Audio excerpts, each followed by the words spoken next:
Donatisso Sport News Africa. Félicitations à vous pour la victoire. J'ai une question qui n'a pas de lien avec le match de ce soir, mais qui a un rapport avec une décision qui a été prise hier par la CAF. La CAN tous les 4 ans, qu'est-ce que vous en pensez? Alors, il y a du bon, il y a du moins bon. Voilà, le rendez-vous tous les 2 ans, ça permettait à beaucoup d'équipes de progresser, de grandir, de pouvoir se refaire rapidement s'il y avait un échec à la CAN, et on est très bien placé pour le savoir.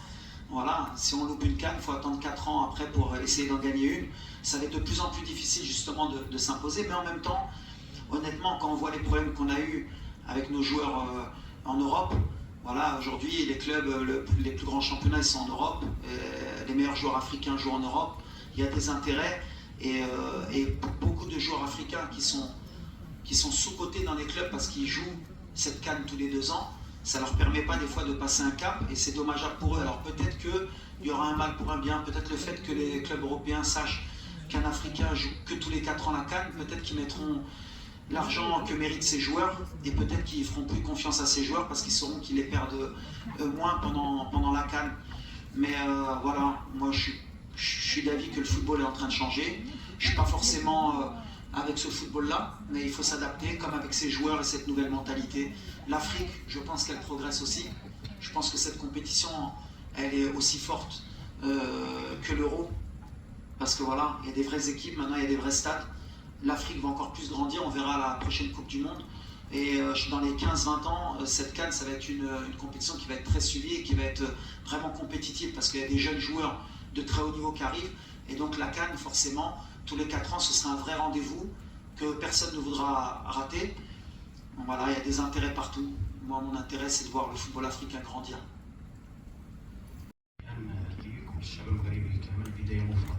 بعيدا عن اللاعبين والاصابات، بالامس وليد توصيبا للجمهور انه يكون السند رقم 1 وانه يكون التفاعل ديالو كبير. اليوم واش انت راضي على الجمهور او لا الجمهور خاصو يكبر شويه التشجيع في الماتشات القادمه؟ شكرا. لا، راضي بعد الكلمه ديالي ما خصهمش يهزوها خايبه. اي واحد اللي عنده البيه يستاهل يكون هنا ويشجع المغرب.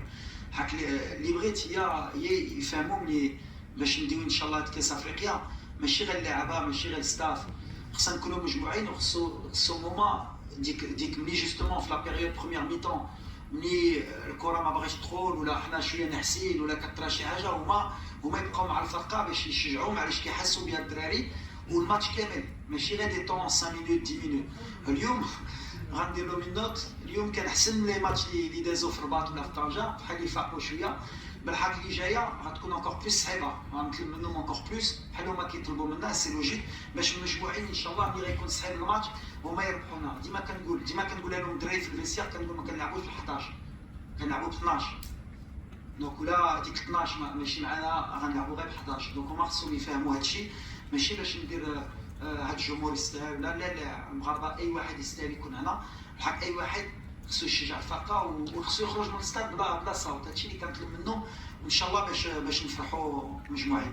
هذا كوتش هاد المناسبه باغي نشوف دابا كوتش السيناريو اللي ما كيبغيش شي مدرب يتصابط القائد ديالك يعني في اول مقابلات ديال هذا الكا، كيفاش يعني شد التعليق ديالك حول الاصابه ديال عميد طارق؟ سؤال ثاني كوتش، شفنا ما سجلناش حتى الجوله. سؤال واحد بس لو سمحت، لان الكوتش عندنا زمايل كثير في المؤتمر والكوتش واخا نخليو هذا ديال التعليق ديال على الاصابه ديال عميد طارق سيس، كنا كنعرفوا الاهميه ديال داخل المنتخب الوطني. شكرا.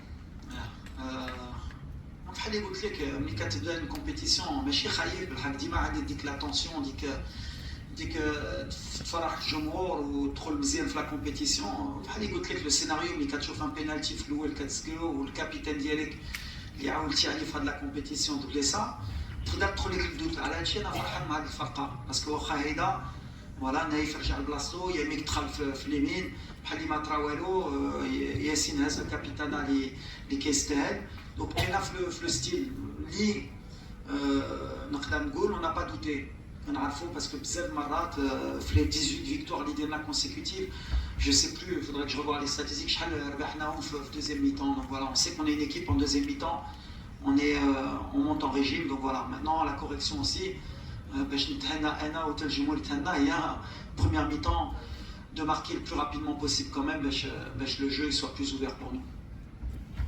Ahmed 5-3 de off. Alors, je rebondis sur la question de mon collègue par rapport à Hakimi. On a eu 2 latéraux aujourd'hui qui ont tous les 2 fait une passe décisive, qui va être sacrifié le prochain match ou celui d'après quand Hakimi sera de retour.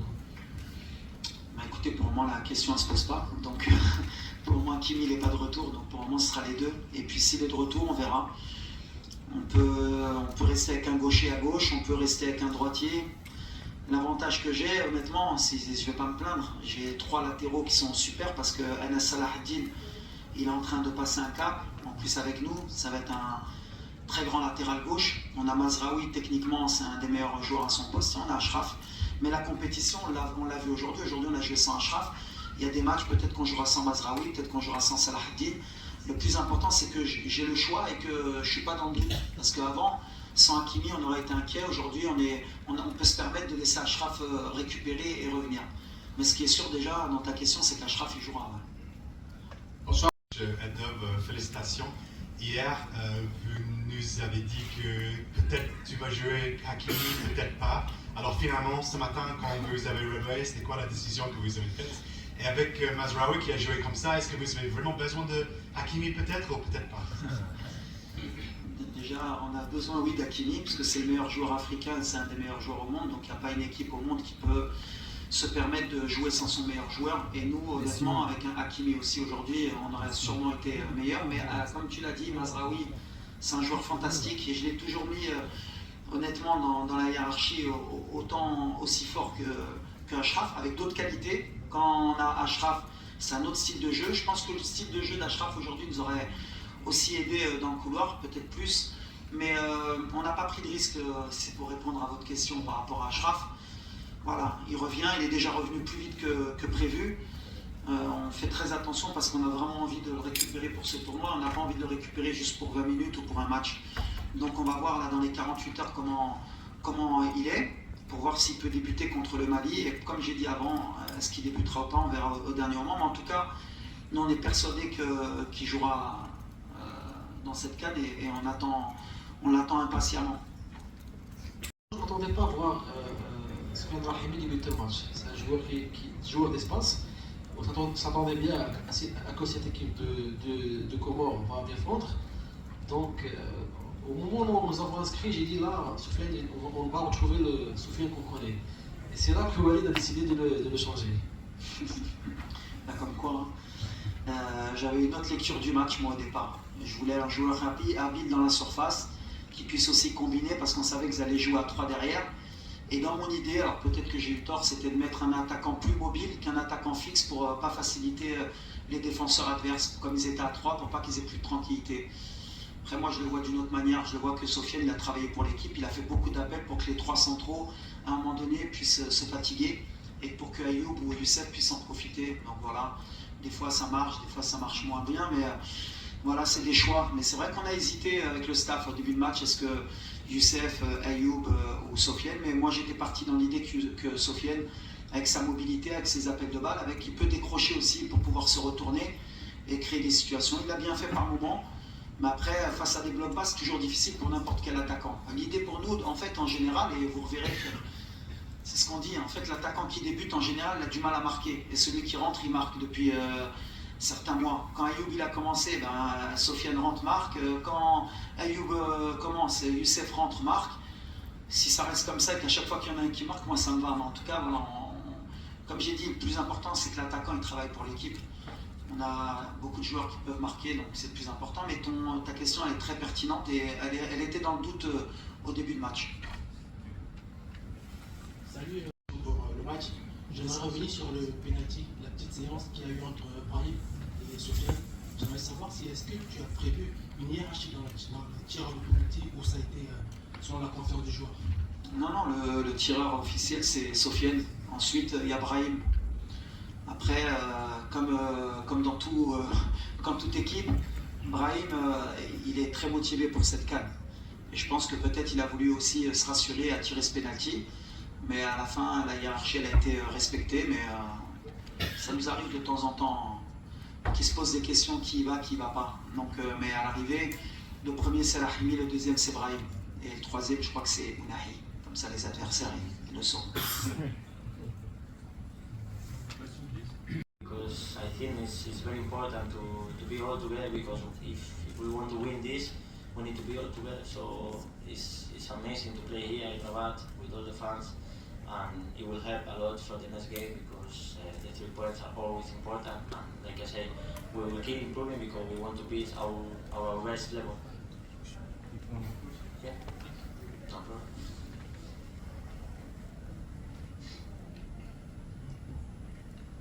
Hello Ibrahim, I'm Ibrahim Haddad, Moroccan journalist at Al-Khwabi. Ibrahim, you went the raw typical time with Real Madrid the last weeks, and here with the Moroccan national team, the first game, the first MVP, how do you feel right now? Thank you, and good luck. Yeah, I feel, at home. I feel here really good. I feel the people really love me, so I love them so much. Also, I want to give all I have in the pitch, also to make them proud, because I think without them I will not be here. I will not play football, so everything is for the fans and also for our people, Moroccan people. So I'm so happy to be here, to keep going, and to give everything for the national team.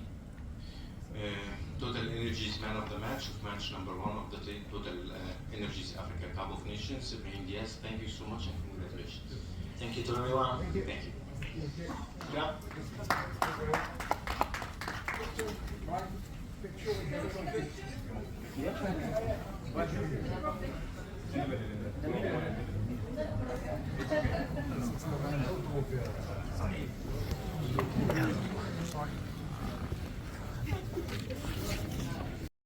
Donatisso, Sport News Africa. Félicitations à vous pour la victoire. J'ai une question qui n'a pas de lien avec le match de ce soir, mais qui a un rapport avec une décision qui a été prise hier par la CAF. La CAN tous les 4 ans, qu'est-ce que vous en pensez? Alors, il y a du bon, il y a du moins bon. Voilà, le rendez-vous tous les 2 ans, ça permettait à beaucoup d'équipes de progresser, de grandir, de pouvoir se refaire rapidement s'il y avait un échec à la CAN, et on est très bien placé pour le savoir. Voilà, si on loupe une CAN, il faut attendre 4 ans après pour essayer d'en gagner une. Ça va être de plus en plus difficile justement de s'imposer, mais en même temps, honnêtement, quand on voit les problèmes qu'on a eus avec nos joueurs en Europe, voilà, aujourd'hui les clubs, les plus grands championnats, ils sont en Europe, les meilleurs joueurs africains jouent en Europe, il y a des intérêts, et beaucoup de joueurs africains qui sont sous-cotés dans les clubs parce qu'ils jouent cette CAN tous les 2 ans. Ça ne leur permet pas des fois de passer un cap, et c'est dommageable pour eux. Alors peut-être qu'il y aura un mal pour un bien, peut-être le fait que les clubs européens sachent qu'un Africain joue que tous les 4 ans la CAN, peut-être qu'ils mettront l'argent que méritent ces joueurs, et peut-être qu'ils feront plus confiance à ces joueurs parce qu'ils sauront qu'ils les perdent moins pendant la CAN. Mais voilà, moi je suis d'avis que le football est en train de changer. Je ne suis pas forcément avec ce football-là, mais il faut s'adapter, comme avec ces joueurs et cette nouvelle mentalité. L'Afrique, je pense qu'elle progresse aussi. Je pense que cette compétition, elle est aussi forte que l'Euro, parce que voilà, il y a des vraies équipes, maintenant il y a des vrais stades. L'Afrique va encore plus grandir, on verra la prochaine Coupe du Monde. Et dans les 15-20 ans, cette CAN, ça va être une compétition qui va être très suivie et qui va être vraiment compétitive, parce qu'il y a des jeunes joueurs de très haut niveau qui arrivent. Et donc la CAN, forcément, tous les 4 ans, ce sera un vrai rendez-vous que personne ne voudra rater. Donc voilà, il y a des intérêts partout. Moi, mon intérêt, c'est de voir le football africain grandir. Voilà, Philippe 360. Félicitations, parce que c'est excellent pour votre entrée en lice. Est-ce que vous attendiez, d'abord, comment est-ce que vous êtes allé chercher les ressources? Vous avez puisé ces ressources pour revenir dans le match qui était plutôt compliqué au premier abord.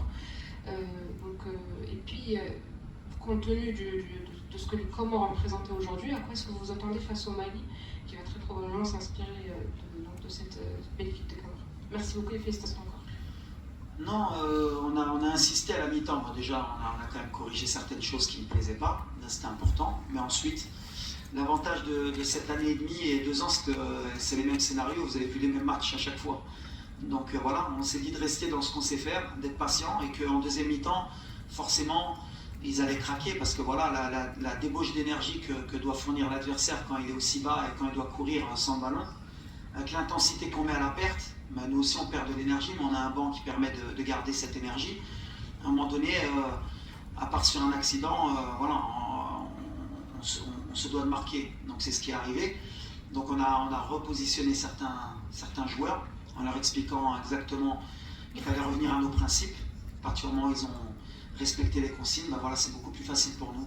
Ensuite, attention, les Comores, il faut respecter, c'est une belle équipe, elle pose des problèmes à tout le monde dans sa dernière participation, que ce soit à la CAN. Elle a fini première de son groupe pour se qualifier à la Coupe d'Afrique devant la Tunisie avec 12 points. Donc voilà, on savait que ça n'allait pas être un match facile. Et ils étaient à la hauteur de ce pays qui est magnifique et ce peuple qui a des belles valeurs. Et les valeurs, ils les ont montrées aujourd'hui sur le terrain. Ils n'ont pas lâché une fois, même quand on menait 2-0. Et ça a tout à leur honneur. Mais voilà, ils nous ont bien fait rentrer dans la compétition, donc c'est très bien. Comme ça, ni on s'enflamme et ni on doute. Donc c'est un bon match pour nous. Mais je tiens à les féliciter pour leur match. Ensuite, face au Mali, ce sera un match différent. Chaque match va être différent. Et puis je pense que le Mali, quand même, ils ont aussi beaucoup de joueurs de très haut niveau. Ils vont vouloir aussi peut-être plus jouer. Ce sera un autre match où nous aussi, on aura peut-être moins de possession. Il faudra aussi s'adapter. On verra aussi que la personnalité qu'on a quand on n'a pas le ballon et la rigueur qu'on peut avoir. Mais en tout cas, ça va être aussi un vrai test pour nous, comme pour le Mali. Question, Coach, congratulations and your thoughts after this win today. Ok. Assalamu alaikum. Bon, un match comme prévu, un match d'ouverture, toujours difficile pour le pays organisateur parce que voilà, beaucoup d'attentes. C'était la fête avant le match, beaucoup d'attentes aussi dans le vestiaire. Ça fait 2 ans qu'on travaille pour préparer aussi cette Coupe d'Afrique, donc beaucoup de tensions. Mais voilà, en plus le scénario du match ne nous a pas aidé en première mi-temps avec le pénalty loupé, la blessure de Romain Seyss d'entrée de jeu. Souvent, dans ces moments-là, on peut douter et se dire c'est pas un bon jour pour nous.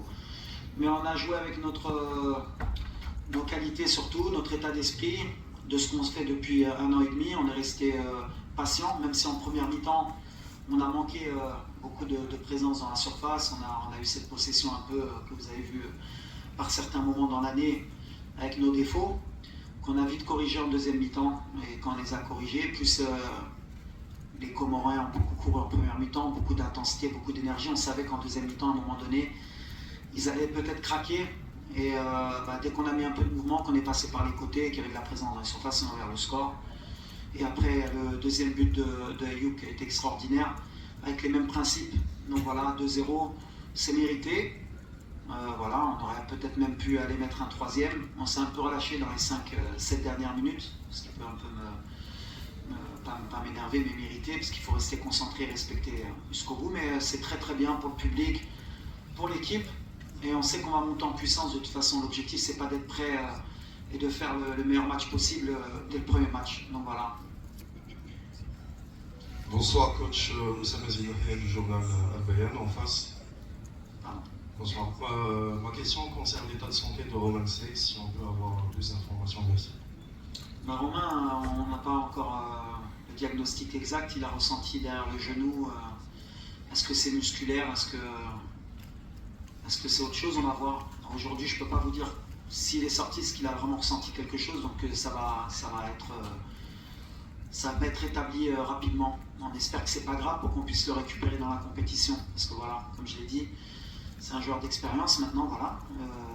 Comme j'ai dit, on a un effectif. On a Yamik, on a Massina, et on a le petit avec Boudlel. Et on savait que de toute façon, si on va aller au bout, on aura besoin de tout le monde. Mais c'est un coup dur pour l'équipe avec Ashraf aussi. On a des joueurs à gérer. Je le sais que c'est une compétition qui est toujours difficile. Il va falloir gérer les absents, il va falloir gérer les blessés. On a l'expérience. Voilà. On espère que c'est pas grave pour Romain. Bonsoir coach.